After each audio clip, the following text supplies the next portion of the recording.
Alright guys, on this episode of The Outdoorsmen, we're going to be giving an overview of our 2020 ATA show experience, as well as covering some changes that the Archery Trade Association show went through this year. So stay tuned, and we hope you enjoy.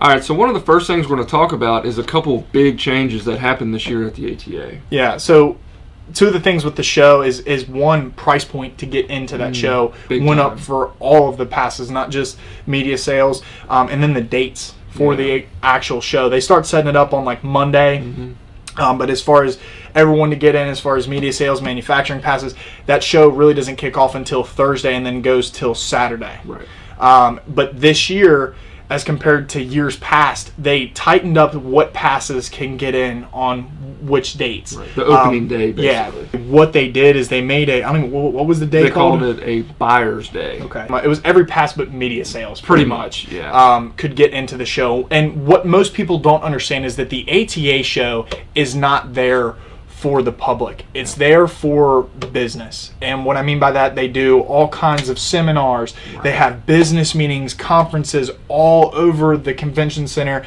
And then what they do is they open up that trade show for buyers, for manufacturers to go into these companies' booths, look at what's new for the upcoming year, and then make some deals as far as how many units they want to buy. Can they distribute this there, or can we get this manufactured cheaper here?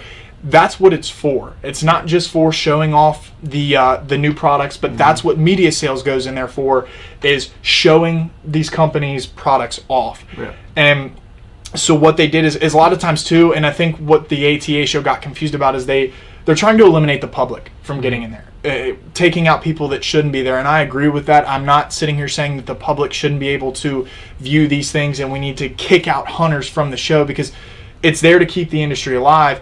All I'm saying is, as far as when guys, so say Tyler and I aren't filming, we go in there and we know a bunch of people now because we've been there for a few years. If we don't have any type of business as far as what we're filming, we're just going there to walk around and look at these products, and we start BSing with Ted at this booth or Jimmy at this booth. Yeah. Those reps need to be making deals. They need to be helping their company, not talking with you, your buddy that is there because you gave them a free pass.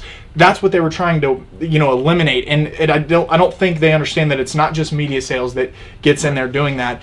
There's manufacturers that hand out manufacturing passes to people that shouldn't be there. And they cut back on that too this year. Yeah. They cut back on how many passes you could get as a manufacturer, how many passes you could get as media sales. We used to be allowed to get media. Well, I can't say we because this is our first year going as media sales. But last year, media sales was allowed up to 6 tickets.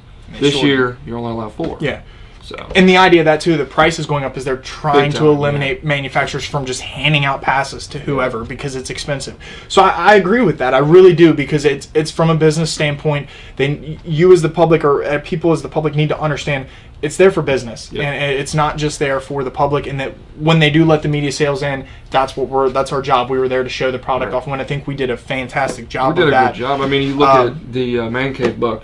Yeah, that video's up over 10,000 views right now. 10,000 views. So 10,000 people watch that video off of one video. So that company had 10,000 people look at it outside of the ATA show. That's what media sales are there for. Right. Okay, so basically as an overview from the ATA show, we weren't upset with how prices went up. We weren't upset with the shortened dates. I think it'd be cool if they could understand that media sales aren't just the public people getting in there, and maybe give us another day to do that, because I think if we had a little more time, we could get more content out and not stress so much on a time frame basis, because This year, this was the first year we went as the Outdoorsmen LLC. In the years past, we went with separate companies that we were pro staffing for, basically. Yeah. But this year, we're our own company. We're working with Google and YouTube. We wanted to go as our own company, so we went as the Outdoorsmen LLC. And the prices almost made us change our minds about going to the show as a company because it was so expensive. But at the end of the day, we sat down, we talked about it. If we wrote out a game plan for content, what we were going to be filming, we could absolutely knock this out the park and make the trip worth it. And we looked at it as an investment, basically. True, because it's not just content and money coming in through YouTube. It's also who we could meet. Yeah, the friendships we might be able to make there. And that's the thing, is it's about business, and that's what people need to understand. Is the ATA show, it's not just some fun show to bring the family to look at it. The main goal of that trade show, it's there for business. And this year I think we freaking killed it. We left the show going at it like, what could we do differently next year? We talked about having a separate cameraman for me, which by the way, we have to give a huge shout out to Patrick. For sure. We took a third person this year. That dude was a pack mule. Yeah, definite trooper. Hauling in cameras, getting, he was this extra set of hands that Tyler and I needed. Because while we're, interviewing this rep, we had somebody else doing the B-roll for the booth.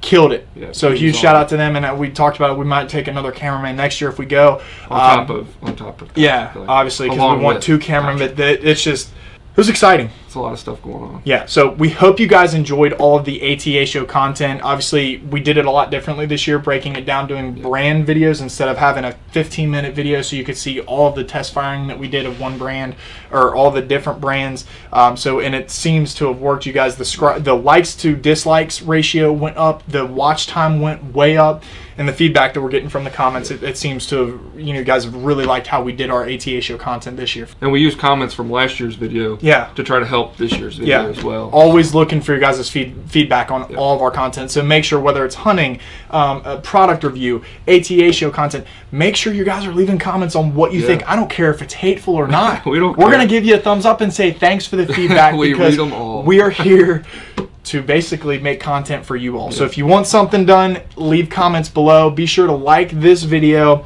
Hit the subscribe button if you guys already haven't, and then be sure to check out all of our other ATA show content. I will link that playlist below. And we'll catch you guys later on the next episode of The Outdoorsmen.